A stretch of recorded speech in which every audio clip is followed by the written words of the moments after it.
Yo destaco primero la expresión de voluntad de las partes de volverse a sentar. Eso es muy importante. Son ya varios años que no hay una mesa de negociación entre el gobierno colombiano y el ELN. Hay un reconocimiento de la necesidad de avanzar y luego hay puntos que me parecen importantes. Por ejemplo, cuando se habla de la participación ciudadana, me parece muy importante, y aquello de que se irá avanzando de manera concertada, que hay la voluntad de llegar a acuerdos. Eso también me parece de mucha importancia.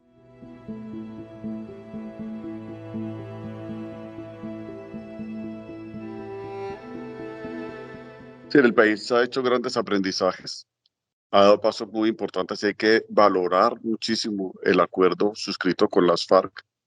Hay que reconocer que la implementación de ese acuerdo es un elemento sustancial, fundamental, dentro de lo que se llama la paz total, es decir, que sin esa implementación será muy difícil avanzar con otros acuerdos. Y por lo tanto, que sobre la base de los aprendizajes y de los avances que se han dado, el país tiene mayor capacidad de emprender el camino de búsqueda de la paz con los actores que hay en este momento en los distintos frentes. Yo creo que si nosotros miramos lo que ha sido el desarrollo de la implementación de los acuerdos con FARC, nos damos cuenta que allí todavía hay elementos muy importantes que tienen que ver con la transformación de lo rural, que tienen que ver con las condiciones de vida de los campesinos, indígenas, afros. Es decir, que ahí hay unos desafíos todavía muy grandes que se podrían resolver a través de los mecanismos que se establecen en el acuerdo, y por lo tanto que todavía hay un camino largo. Sabemos que el acuerdo no se iba a implementar en pocos años, que fue proyectado para implementarlo por lo menos en 15 años. Estamos dentro del tiempo de su implementación y este es el momento pues para avanzar en él. Y hay otras lecciones que han dejado otros procesos. Sí, el país ha tenido varios procesos de paz, cada uno ha tenido características y cada uno ha dejado lecciones, y en ese sentido estamos en un país que ha avanzado, que ha ganado, que tiene mucha más capacidad, mucha más fortaleza, que tiene más institucionalidad. Yo encuentro que tenemos un país con muchas más capacidades y muchos más aprendizajes que antes.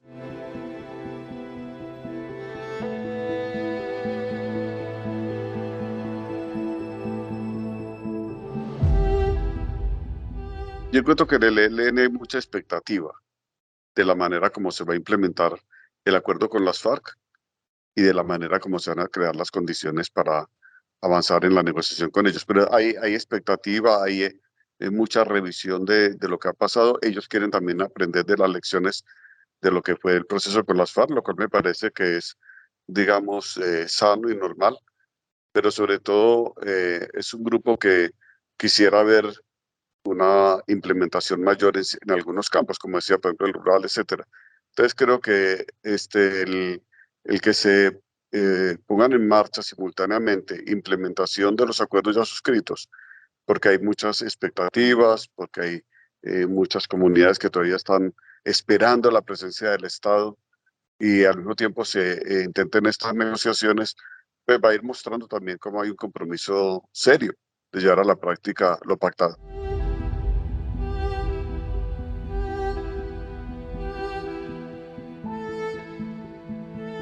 La Iglesia ha dicho que la paz total es una aspiración del pueblo colombiano a la cual hay que dar respuesta, y por lo tanto lo ve como un elemento de una enorme importancia apoyar. Se irán evaluando las circunstancias, el cómo, etcétera. En eso se irá avanzando progresivamente. Pero tenemos aquí pues un ejercicio como Iglesia de aportar a crear un clima de reconciliación, a aliviar las situaciones humanitarias, a construir puentes entre las comunidades y las autoridades, a crear puentes entre las negociaciones y el clamor de las comunidades que quieren ser escuchadas, que quieren ser incorporadas. Ese es como el trabajo de la Iglesia, está muy centrada desde lo territorial, desde lo comunitario, desde la vivencia cercana con las comunidades. Ahora, mi papel es como, en este momento estoy representando, digamos, a la conferencia episcopal en, esta, en este inicio de negociaciones, en el marco de mi responsabilidad como delegado para las relaciones iglesia-Estado. Entonces he sido delegado también para estar acá. La conferencia ha sido invitada, como Naciones Unidas también ha sido invitado, y en esa calidad de invitados especiales, pues hemos estado presentes, no con una tarea diferente que la de acompañar, escuchar, hacer sentir una voz de esperanza en medio de estas situaciones que estamos viviendo.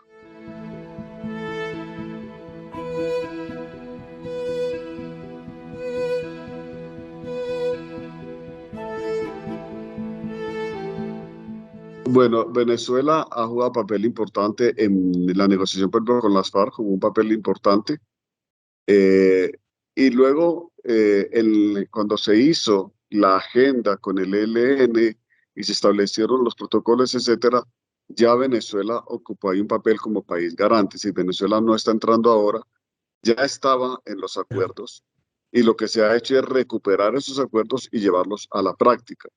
En ese sentido, entonces, no se han hecho realmente modificaciones. Esto viene de atrás y lo que se ha acordado entre el gobierno nacional y el ELN es retomar eso que había sido pactado. No se quieren hacer muchos cambios, es lo que se ha dicho, que se quiere mantener más o menos, en la medida de lo posible, los acuerdos, y uno de ellos es la participación de Venezuela, pues porque Colombia y Venezuela comparten una historia común, tienen una frontera enorme de más de 2.000 kilómetros y las problemáticas que existen alrededor de esa frontera afectan a ambos países y hay una presencia claramente del ELN allí. Y luego lo mismo con las sedes, que hubiera varias sedes alternativas para que la negociación, digamos, en la medida en que se alargara, digamos, de alguna manera no llevara a un país a una situación de fatiga, sino que pudiera también rotarse. Y ese principio se sigue teniendo vigente sin que todavía tengamos claridad sobre la lista de los países que serán eh, sedes en el futuro.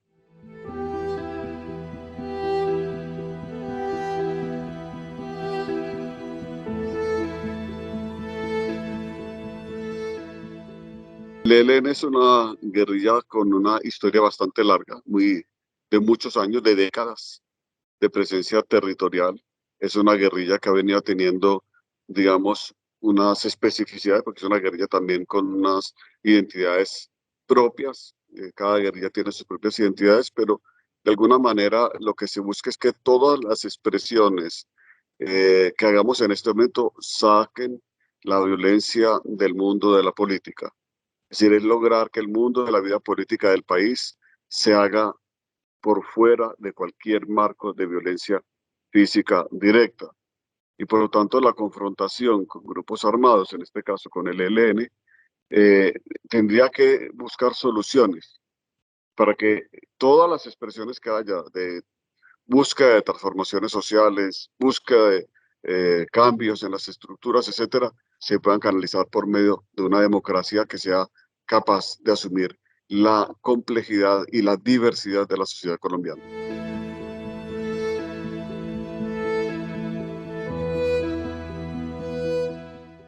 Sí, en el primer comunicado en el que se lanzó en el encuentro que hubo en La Habana, se habló de que habría gestos de paz y después de eso hubo una liberación de unas personas en Arauca, etcétera, y se comenzaron a dar una serie de pasos. Tal vez la opinión pública no conoce la totalidad, pero sí se adquirió ese compromiso por parte del ELN y ahí la propuesta de seguir insistiendo. Hoy el comisionado decía hay que seguir insistiendo en el alivio humanitario porque definitivamente la situación humanitaria en Colombia es grave.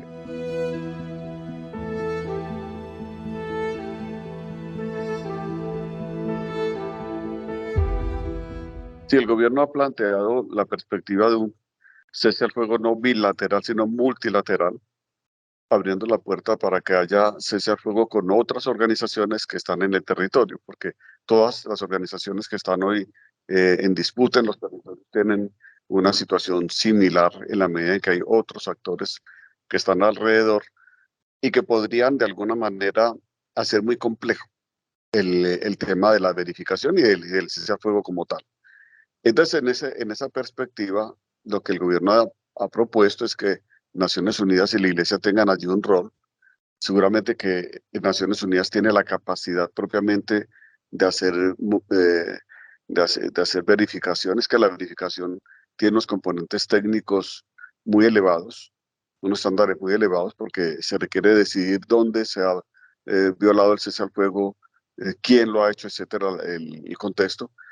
Puede haber otros aportes, que es como el que daría la Iglesia, que es más de acompañamiento a las comunidades, que es más de monitoreo, que es más de seguimiento.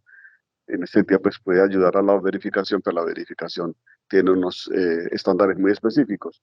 Y allí podrían intervenir y están llamados a intervenir, por ejemplo, los grupos indígenas, los grupos étnicos en general, también las organizaciones comunitarias, otras iglesias y numerosos organismos podrían participar en ese escenario.